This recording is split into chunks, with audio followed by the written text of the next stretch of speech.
रघुकुल रीत सदा चली आई, प्राण जाए वचन ना जाए।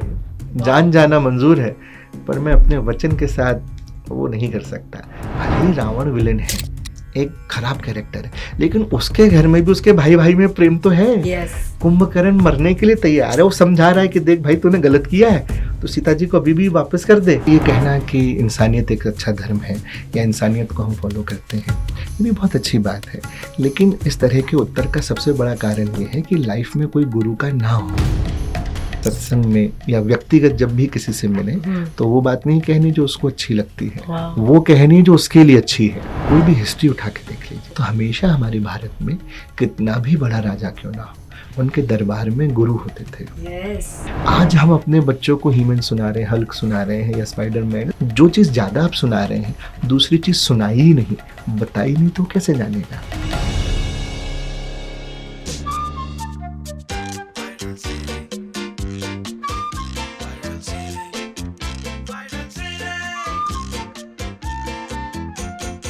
रेडियो सिटी 91.1 पर जब आपको न सिर्फ भारत में लेकिन एशिया में और लंदन में नवाजा जाए because you have made that kind of impact through your thoughts and words, तो आपको पता है कि एक बहुत सैड चीज़ होती है कभी कभी हमारे देश में कि जब वेस्ट हमें रिकग्नाइज करने लगता है तो हम शायद कुछ चीज़ें ज़्यादा सीरियसली लेने लग जाते हैं। But at the London parliament and the holder of India and Asia and world record, I have Brajras Rasik Dr. Shri Krishna Kinkar ji with me on Radio City 91.1. Radhe Radhe and welcome to Radio City. Radhe Radhe, thank you. You know, I'm going to find it tough कि मैं आपको किस नाम से पुकारूं, क्योंकि आप doctor भी हैं, आपके नाम में ब्रज भी है, आपका टाइटल इतना ब्यूटीफुल है, पर मैं प्यार से आपको गुरुजी बुलाऊंगी क्योंकि आप इतने ज्ञान के साथ लोगों को इंस्पायर कर रहे हैं। सबसे पहली बात, we are going through very weird times जहाँ पे मुझे लगता है कि लोग रिलीजन को या तो कुछ ज़्यादा ही इंट्रीग से देखते हैं या तो उनको लगता है कि बहुत डिवाइड क्रिएट कर रहा है। Best religion is humanity. इस स्टेटमेंट के लिए आप क्या कहना चाहेंगे? सबसे पहले तो बहुत बहुत धन्यवाद। एंड मैं कोई गुरुजी नहीं हूँ, मैं तो अच्छा स्टूडेंट बन जाऊँ, शिष्य बन जाऊँ, वो बहुत बहुत है। जो कुछ भी आपने इंट्रोडक्शन में बताया वो सब सिर्फ हमारे गुरुजी की कृपा है, श्री राधा रानी की कृपा है। और रही बात इस सवाल की कि देखिए समय के साथ ज़माने में सबकी अपनी अपनी सोच होती है जी। और जब कोई सवाल हमसे आके टकराता है तो हम लोग कोशिश करते हैं उसका सबसे सरल तरीका ढूंढने का, सबसे सरल एक्सक्यूज़ जहाँ से हम एक इजी रास्ता बचा सकें। तो इस वजह से ये कहना कि इंसानियत एक अच्छा धर्म है या इंसानियत को हम फॉलो करते हैं, ये भी बहुत अच्छी बात है, लेकिन इस तरह के उत्तर का सबसे बड़ा कारण ये है कि लाइफ में कोई गुरु का ना होना। जब कोई टीचर या कोई गाइड या कोई गुरु नहीं होता है तो हमको सही तरीका नहीं पता होता है कि किसी चीज़ को कैसे एड्रेस करें या कैसे जस्टिफाई करें, कैसे एक्सप्लेन करें, तो इस तरह के जवाब निकलते हैं। आपकी पहली, अगर मैं कहूँ, खुद के अंदर से आवाज़ थी या आपकी अपब्रिंगिंग ही इस तरह की से हुई कि आप पूरे कान्हा भक्ति में, कृष्ण भक्ति में हैं? What was the first tryst आपका विद स्पिरिचुअलिटी? इसमें अक्सर इस सवाल जब आता है तो हकीकत ये है कि मेरी तरफ से इसमें कुछ भी योगदान नहीं है, ये सिर्फ और सिर्फ गुरु कृपा है। जैसे कि पहले भी हम लोगों ने इस पर चर्चा करी कई बार कि मेरे पिताजी की शादी होने से पहले जब वो मेरे गुरुजी से मिले, उनके भी वही गुरु हैं जगत गुरु श्री प्रियदर्शी जी महाराज, और इस दास को भी सौभाग्य मिला उनका शिष्य बनने का। तो जब पिताजी उनसे मिले और वो जब प्रचार करते थे, सत्संग के लिए जाते, तो पिताजी कहते कि कहीं सत्संग में गए और कोई नहीं आया। तो अगली मीटिंग में उनसे पूछते कि क्यों भाई आप आए नहीं पिछली बार? तो लोग क्या कहते हैं, अभी आप तो अकेले हो ना, आपको क्या मालूम है घर गृहस्थी की कितनी जिम्मेदारी होती है, ऑफिस का कितना काम होता है, बीवी बच्चों के साथ कितनी जिम्मेदारी के साथ करना पड़ता है। तो पिताजी कहते हैं कि मुझे लगता है कि इसका मतलब बड़ा बंधन है भाई, अगर मैंने भी शादी करी तो इसका मतलब मैं भी फंस जाऊंगा पत्नी में और बच्चों में। तो वो अक्सर मना कर देते कि गुरुजी से कि भाई मुझे नहीं करनी, मुझे तो प्रचार करना है। तब गुरुजी कहते, तो एक दिन उन्होंने कहा कि नहीं, 3 साल बाद तुम्हारी शादी होगी और एक लड़का होगा, उसका नाम कृष्ण किंकर रखना, वो आगे जाके प्रचार करेगा। तो ये कहना कि मैंने श्री कृष्ण को चुना या मैंने गुरु को चुना, तो ये गलत होगा। गुरु जी की कृपा थी कि उन्होंने चुना और इस योग्य बनाया। जो कुछ भी है, यहाँ मैं भी रेडियो में सिर्फ टेप रिकॉर्डर का काम कर रहा हूँ, सारी कैसेट उन्हीं की बज रही है, रिकॉर्डिंग उन्हीं की है। हाँ, अगर कृपा की बात करें तो हम उस दौर से गुजर रहे हैं जहाँ कृपा सिर्फ पैसे के तोल में नापा जाता है। People feel if you're successful in the societal norms of being successful, then you are on the right track. अच्छा, आपको कॉन्ट्रैक्ट्स मिल रहे हैं, आपको पैसे मिल रहे हैं। जब ऐसी लीला चल रही हो और ऐसा युग हमारे आंखों के सामने से चल रहा है, उस युग को किस मैसेज की ज़रूरत है ताकि वो इस रस का भी आनंद ले सकें जो जिस लिए हम पैदा होते हैं? इसका भी दीदी एक ही तरीका है और कारण भी एक है। जो लोग ऐसा सोचते हैं वो तब तक सोचते हैं जब तक उन्हें मिला नहीं है। चाहे जो लोग भी इस चीज़ की बातें करते हैं, वो एंड में कभी ना कभी उस कृपा को रियलाइज ही करते हैं। फॉर एग्जाम्पल, अभी हम लोगों ने पॉडकास्ट शुरू करने से पहले आपने चर्चा की कल से मुझे कृपा फील हो रही है। तो हर व्यक्ति कभी ना कभी फील करता है। जब वो अलग एटमॉस्फेयर में होता है तो उसी तरह की भाषा बोलता है। अभी जैसे हम इस बात कर रहे हैं तो हमारी भाषा अलग है, अपन कोई और पॉडकास्ट करेंगे तो भाषा अलग होगी। तो हर व्यक्ति का वातावरण से बहुत बड़ा फर्क पड़ता है। तो जब एक बेहतर वातावरण होता है, बेहतर एटमॉस्फेयर होता है, अच्छे लोगों के बीच में जब आप बैठते हैं तो आपकी भाषा भी बदलती है, सोच भी बदलती है। तब आपको कृपा दिखने लग जाती है, महसूस होने लगती है, तब आप उसको मानने भी लगते हैं। इसी के लिए सत्संग बहुत ज़रूरी है। पहले भारतीय संस्कृति में हमेशा से जगह जगह स्थानों पे सत्संग होता था। सत्संग इज व्हाट, जो आप और हम करें ये भी सत्संग है। पॉजिटिव चीजों की बातें, अच्छी बातें करना, क्या सही है, हमारी संस्कृति क्या कहती है, ऑथेंटिक क्या है, जेन्युइन क्या है और प्रमाणिक क्या है। तो उसके थ्रू उसकी चर्चा करना, उसको डिस्कस करना। पहले भी लोगों को समस्याएं होती थी, वो अपने गुरुजनों संतों के पास जाकर डिस्कस करते थे, तो वो उसका सही समाधान जो आपको अच्छा लगता है वो नहीं कहना।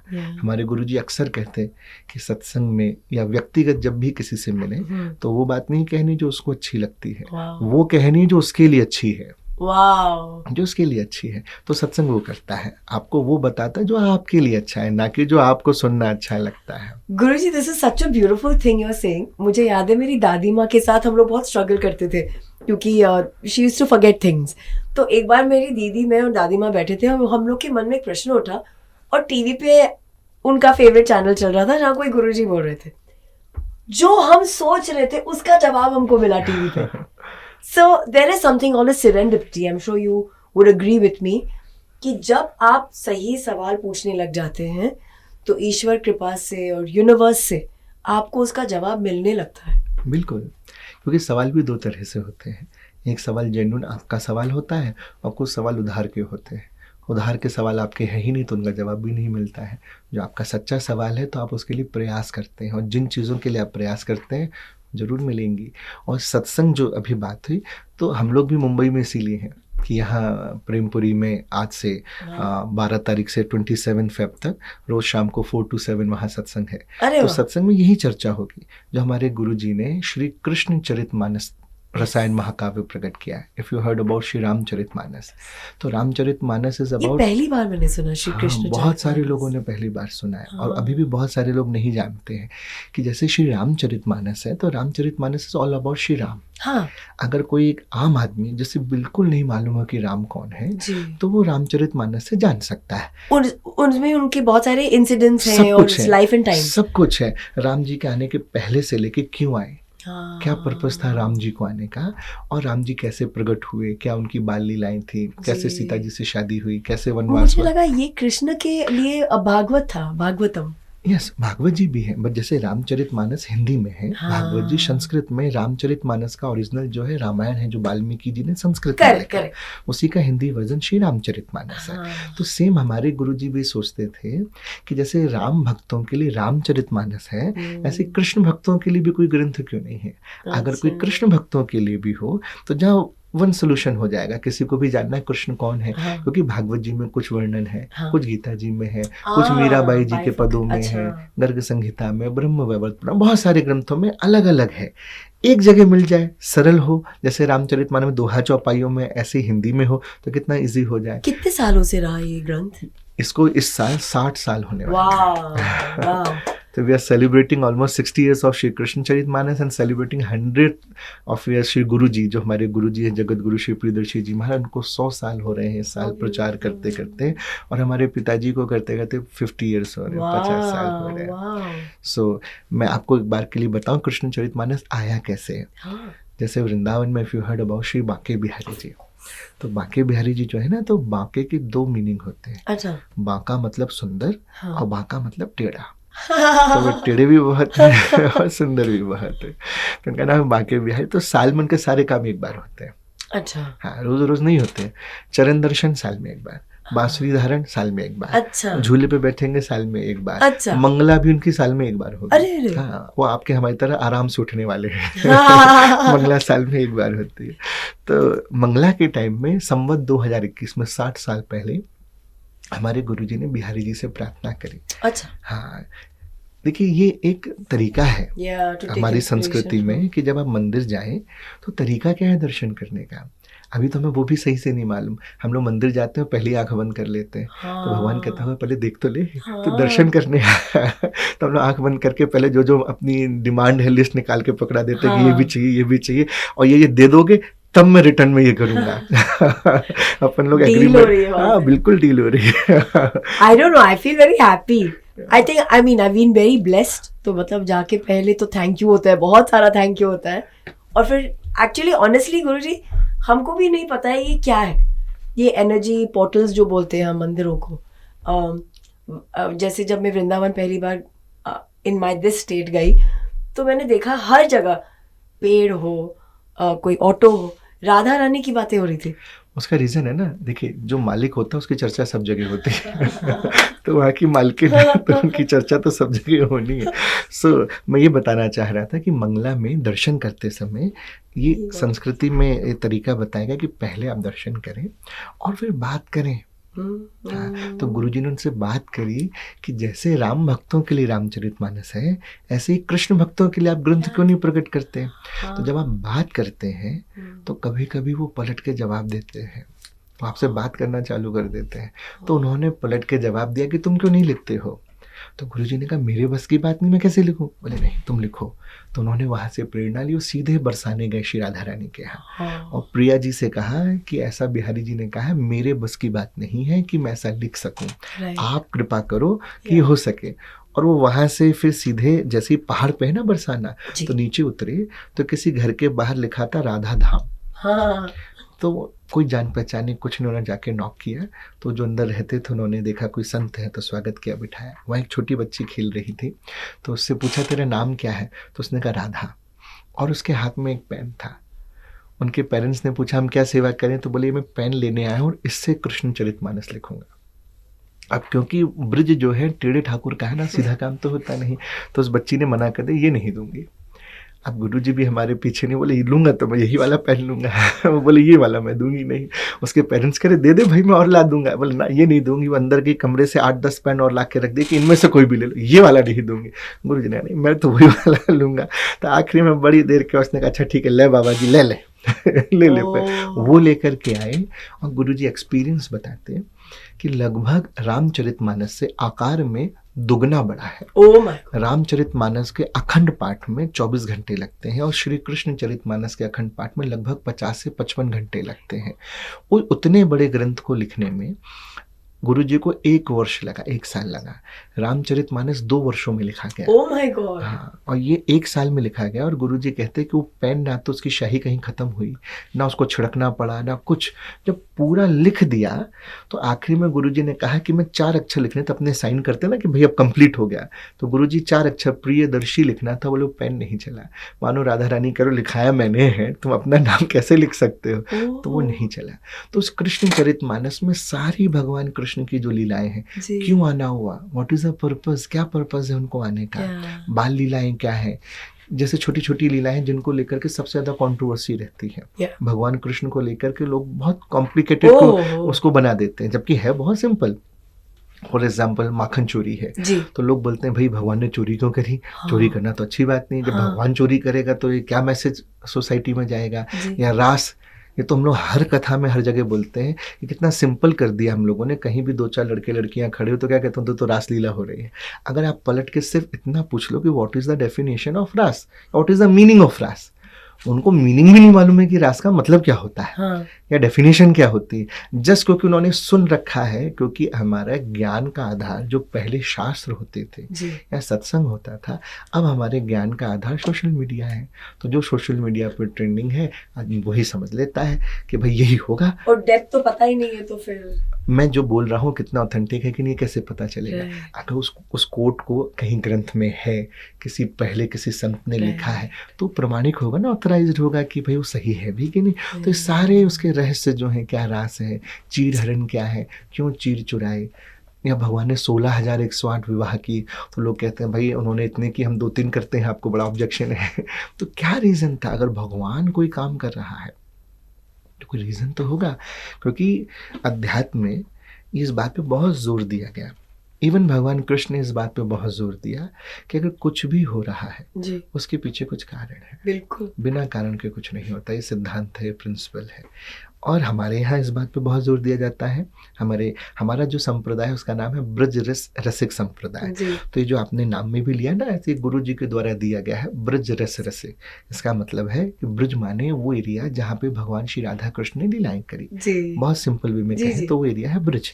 जो वहाँ का रस है, उस रस को पीने वाले जो है वो ब्रज रसिक कहलाते हैं। तो हम लोग तो वैसे उस योग्य नहीं, ये गुरु जी की कृपा है कि उन्होंने इस नाम को दिया। तो ये कहते हैं कि जब वृंदावन में जो भी रस है या उसको कैसे पीना है, कैसे समझना है, ये सब आपको उसमें सुनने को, समझने को, जानने को, पढ़ने को मिलता है। It's very sad. मेरी एक लड़ाई हो गई थी इंस्टाग्राम के डीएम पे, क्योंकि जब मैंने कल की पिक्चर देखी मैं बहुत खुश हुई कि अश्वत्थामा के बारे में मुझे पता नहीं था। मैं तो बजरंगबली की बहुत बड़ी फ़ैन हूँ। वक्त मतलब जैसे कहते हैं, बहुत रोती थी कि अरे वो चिरंजीवी है, कभी मिलेंगे ऐसे। बट अश्वत्थामा का मुझे नहीं पता था। तो मैंने ऐसे कमेंट किया कि मैं बहुत खुश हूँ कि मैड मैक्स वर्ल्ड को, फ्यूचरिस्टिक वर्ल्ड को एक चेहरा उन्होंने दिया हमारे हिस्ट्री का। तो मुझे किसी ने कहा, history? What are you talking? This is mythology. Guruji, you have to tell us. कोई भी रिलीजन में क्वेश्चन नहीं करते हैं कि ये हुआ था या क्या था। हम क्यों इस तरह रह गए? क्या सिर्फ अंग्रेज़ों की वजह से? क्योंकि श्रीलंका में भी रावण के बारे में बातें नहीं होती हैं, क्योंकि वहाँ पे भी जब उनका रूल ऑलमोस्ट 1000 सालों के लिए हुआ तो वहाँ पे बुद्धिज़्म ज़्यादा आ गया था। तो आप जाओगे तो आपको सीता मैया का वहाँ कुटिया दिखेगी, हनुमान जी के पैर के वहाँ पे उन्होंने मार्क्स रखे हैं, रावण केव्स है, Ravan, and I am like, तो कोई बात क्यों नहीं कर रहा है? तो ये एक बहुत बड़ा सवाल है आपसे। उसका रीज़न है दीदी, हिस्ट्री क्यों नहीं बोल रहे? उसका रीज़न है क्योंकि हम लोग, इसको थोड़ा समय लगेगा इसको समझने के लिए। ये हम लोग हर सत्संग में, सारे ही जितने भी संत हैं इस बात पे जोर देते हैं कि हम लोग कभी यूज़ ही नहीं करते माइथोलॉजी, इसको यूज़ करते हैं हिस्ट्री, और गर्व से करते हैं कि हमारी हिस्ट्री है, इसको मानते हैं। एंड सेकंड चीज़, ऐसा हुआ क्यों जो आपने पूछा, उसका कारण है लैक ऑफ सत्संग की कमी। कि पहले के समय में आप कोई भी हिस्ट्री उठा के देख लीजिए, इवन हिस्ट्री ही उठा, जिसको वो हिस्ट्री मानते हैं, आप उस हिस्ट्री को उठा के देख लीजिए, तो हमेशा हमारे भारत में कितना भी बड़ा राजा क्यों ना हो, उनके दरबार में गुरु होते थे, कुल गुरु कहलाते थे। जहाँ वो अटकते थे, इवन उनको अगर राजकाट का भी कोई काम समझना है, जहाँ उनको नहीं समझ में आ रहा तो धर्म का सहारा लेते थे, गुरु जी से पूछते थे, गुरु जी ये नहीं समझ में आ रहा, क्या करें, कैसे करें। तो गुरु हमेशा होते थे, और उनके साथ जो भी कॉन्वर्जेशन वो सत्संग है, और जगह जगह पे सत्संग होता था तो वो जिंदा रहती थी बातें। जैसे हमारे बीच में ध्रुव जी हैं, तो ध्रुव जी का उस तरफ जुड़ना या साधना के लिए जाने में बहुत बड़ा रोल ये है कि जब वो छोटे हैं तो माँ उनको सोते में कथाएं सुना रही हैं, राम की, कृष्ण की, सभी हरी कथाएं सुना रही। आज हम अपने बच्चों को हीमन सुना रहे हैं, हल्क सुना रहे हैं, या स्पाइडरमैन, जो भी सुना रहे हैं, कोई बुराई नहीं है, ठीक है, it's also fun, it's okay. But जो चीज़ ज़्यादा आप सुना रहे हैं, दूसरी चीज़ सुनाई ही नहीं, बताई नहीं, तो कैसे जानेगा उसको? वो अपब्रिंगिंग में अगर वो संस्कार आए नहीं, ये भी हम लोग एक बहुत इम्पॉर्टेंट चैप्टर है, इस पे हम लोग बहुत जोर देते हैं। अच्छा वो आपने पूछा, इसको आप ऐसे समझिए कि इसमें बहुत बड़ी रोल हम लोगों का ज़्यादा है। कैसे कि अगर आज आप राम या कृष्ण को जानते हैं, इसमें आपका या मेरा कोई नहीं है, ये हमारे पेरेंट्स का है कि उन्होंने Correct. हमको दिया। जैसे Yes. आपने दादी का बोला कि वो कंठी पहनाती थी या करवाती थी, जी। तो पहले के माता पिता लेके जाते थे, नहीं मंदिर चलना पड़ेगा, सत्संग में जाना पड़ेगा, या घर पे संत आए तो तुम्हें बैठना पड़ेगा, सुनना पड़ेगा। अब उसको भले ही बहुत बोरिंग लग रहा हो, नहीं समझ में आ रहा हो, लेकिन नहीं, बैठना पड़ेगा, ऐसे हाथ जोड़ते हैं, ऐसा करना पड़े, मंदिर में सुबह प्रणाम करके ही स्कूल जाना है, या ये हनुमान चालीसा पढ़ के ही जाना है, या रामायण की 2 चौपाई या गीता जी का कोई एक श्लोक जिसके यहाँ जैसा है इतना करके ही जाना है। तो ये वो उनको याद रहता था, इसलिए वो मंदिर जाते थे, या उनका वो कनेक्शन रहता था। अब क्या हुआ कि वो हमने वो पढ़ाना, वो बताना छोड़ दिया, तो इसलिए वो मान ही नहीं पाते। और इसका एक और बड़ा रीज़न है, ये बहुत, अब ये तो हुआ एक दूसरे तरह का एक सोच है। अब प्रैक्टिकल समझते हैं ऐसा है क्यों। प्रैक्टिकली किसी भी चीज़ को समझने के लिए, एक्सेप्ट करने के लिए हमें एग्जाम्पल्स की ज़रूरत होती है। कोई भी चीज़ 3 तरीके से हम लोग समझते हैं, देख करके, सुन करके और पढ़ करके। पर जो सबसे ज़्यादा अंदर जाता है वो देख करके आता है ना, वो एक्सपीरियंस में आ गया। आपने पढ़ा, आपको लगा कि हो सकता है, नहीं भी हो सकता। आपने सुना, थोड़ा और यकीन हुआ कि मैं जो पढ़ रहा था भाई 4 लोग बात भी कर रहे हैं, और फिर आपने देख भी लिया, तो पक्का हो गया। तो पहले के समय में जब वो बच्चा रामायण सुनता या पढ़ता था, तो उनके कैरेक्टर्स उसको अपने घर में, अपने माता पिता में, दादा दादी में, रिश्तेदारों में दिखाई देते थे कि हाँ, मेरे चाचा या पापा जो है ना राम लक्ष्मण की तरह भाई बहुत बहुत प्रेम है, कितनी इज्जत करते हैं अपने बड़े भाई की, या मेरी माँ सीता जैसी हैं। तो उसको लगता था कि इसका मतलब सीता हो सकती है, क्योंकि सीता मुझे घर में दिखाई दे रही है, मुझे दशरथ जैसे पिता दिखाई दे रहे हैं, मुझे भरत जैसा, लक्ष्मण जैसा भाई दिखाई दे रहा है, सीता जैसी पत्नी दिखाई दे रही है, विभीषण जैसा, सुग्रीव जैसा मित्र दिखाई दे रहा है।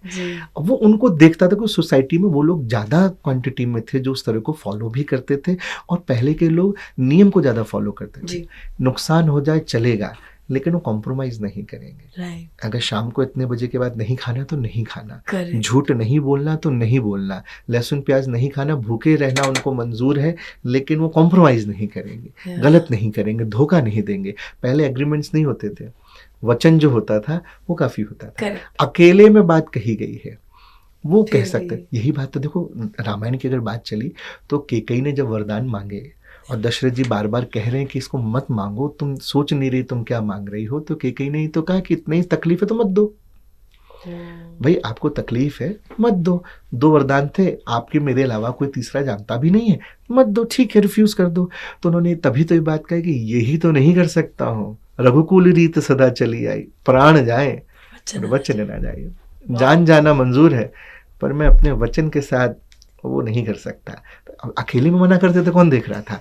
यहाँ तो कॉन्ट्रैक्ट साइन करके 100 लोगों के बीच में आदमी कॉन्ट्रैक्ट फेल कर देता है कि मेरी तो ऐसी बात ही नहीं, ये तो फॉल्स है, ये तो ऐसा हुआ ही नहीं, सबके सामने, मतलब रिकॉर्ड होने के बाद आदमी मना कर देता है। वहाँ तो अकेले में किसी ने देखा नहीं, कोई गवाह भी नहीं है कि ऐसा, और सामने वाला खुद कह रहा है कि मना कर दो, आपके मेरे बीच की बात है, मैं नहीं कहूँगी किसी से, यही तो नहीं कर सकता। तो पहले के लोग भी उसको फॉलो करते थे, हमारी 1-2 जनरेशन के पहले के लोग ज़्यादा क्वांटिटी में, कि वचन ज़रूरी है। बिजनेस करेंगे, व्यापार करेंगे, दुकानदारी करेंगे, कुछ भी करेंगे, बट ईमानदारी से करें। कुछ भी नहीं खिला देंगे प्रॉफिट के नाम पे, क्वालिटी के साथ कॉम्प्रोमाइज़ नहीं करेंगे। पढ़ाई के नाम पे कुछ भी नहीं पढ़ा देंगे, बिजनेस के नाम पे, कपड़ा बेचने के नाम पे कुछ भी नहीं बेच देंगे। जो चीज़ बेच रहे हैं, जिस नाम से बेच रहे वो ही जाएगी, क्योंकि उसमें वो बिलीव रखते थे। तो इसलिए वो कैरेक्टर्स देखने को मिलते थे। अब वो जब बच्चा रामायण पढ़ रहा है तो उसको घर में कोई राम और लक्ष्मण जैसा दिख ही नहीं रहा है, उसको दिख रहा है ये तो आपस में लड़े मरे जा रहे हैं। इवन रामायण में आप देखो, भले ही रावण विलेन है, एक खराब कैरेक्टर है, लेकिन उसके घर में भी उसके भाई भाई में प्रेम तो है। कुंभकर्ण मरने के लिए तैयार है, वो समझा रहा है कि देख भाई तूने गलत किया है, तो सीता जी को अभी भी वापस कर दे। करेक्ट। उसने कहा भाई वो तो मैं नहीं करूंगा। तो उसने कहा मैं जानता हूँ भगवान है, मुझे मालूम है लड़ने जाऊंगा तो मैं लौट कर नहीं आऊंगा, लेकिन तू मेरा भाई है, तेरे लिए मैं जाऊंगा।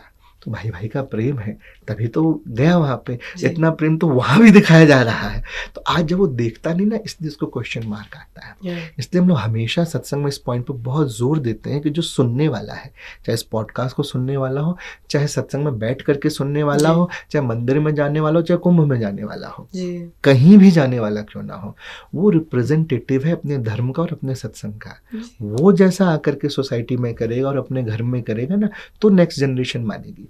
आप 20 साल से सत्संग कर रहे हो और आपके अंदर कोई चेंज ही नहीं है, तो नेक्स्ट जनरेशन कहेगी मैं क्यों जाऊँ, मैं क्यों 3 घंटे के लिए सत्संग में बैठूँ, मैं डिस्को में जाऊँगा, मैं कहीं और जाऊँगा, मुझे क्या करना। जब आपके अंदर चेंज नहीं है, इतने एथिक्स तो मेरे अंदर ही है, इतना तो मुझे भी मालूम है सही क्या है गलत क्या है, मैं तो वैसे ही कर लूँगा। तो पहले हमें बदलना है। जैसे कुंभ है, तो कुंभ में सिर्फ जिम्मेदारी सरकार की नहीं, वहाँ की गंदगी की जिम्मेदारी कोई दूसरे एलियन आके नहीं कर रहे, हम ही और आप कर रहे हैं। तो हम वहाँ जा रहे हैं, तो हमारी जिम्मेदारी है कि हम कितनी साफ सफाई खुद रख करके आ रहे हैं। हम अपने स्नान के लिए जा रहे हैं, तो हमें भी ध्यान रखना चाहिए कि हम कोई गंदगी ना फैलाएं वहाँ, या हम मंदिर में जा रहे हैं, या हम किसी भी शहर में सत्संग में जा रहे हैं, तो कितना हम ले पा रहे हैं। हम लोग हर सत्संग के एंड में 2 बातों को कहते हैं, हमेशा कहते हैं, 2 रिक्वेस्ट करते हैं। पहला कि पूरे सत्संग में, इवन इस पॉडकास्ट में, यद्यपि अभी एंड नहीं है फिर भी मैं कह रहा हूँ कि पूरे पॉडकास्ट में, पूरे सत्संग में कोई भी एक बात जो आपको अच्छी लगे उसको अप्लाई ज़रूर करें, उसकी प्रैक्टिस ज़रूर करें। अदरवाइज़ मतलब क्या हुआ, आप आए बैठे सुने और आप चले गए, आपने कुछ लिया ही नहीं, अप्लाई नहीं किया, तो चेंज कैसे होंगे।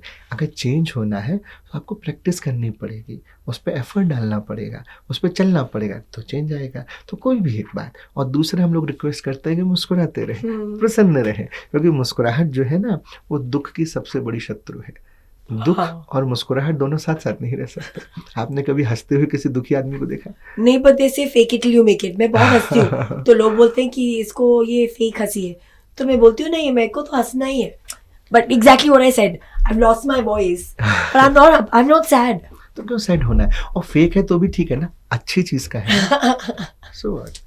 जब तक आप अच्छी चीज के लिए प्रयास कर रहे हैं। जैसे एक छोटी सी कथा आती है, एक राजा था, वो भगवान कृष्ण का बहुत भक्त था, बहुत बड़ा भक्त, इतना बड़ा भक्त कि कोई व्यक्ति भी अपना काम कृष्ण के नाम से करवा लेता था।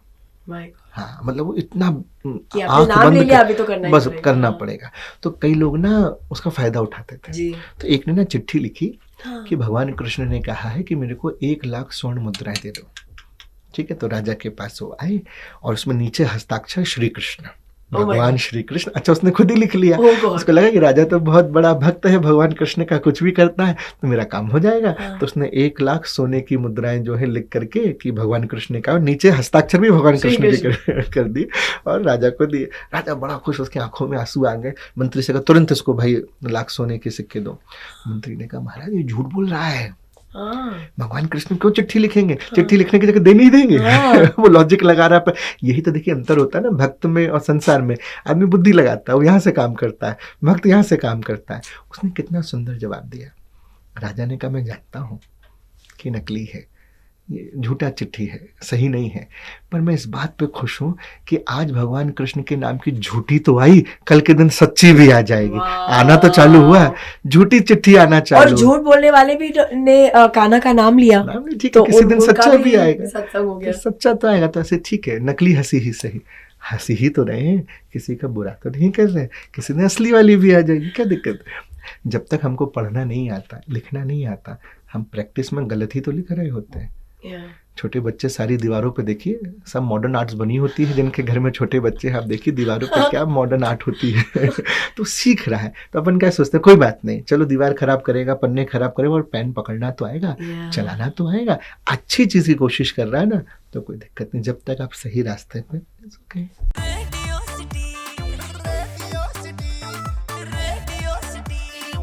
रेडियो सिटी रग रग में दौड़े सिटी।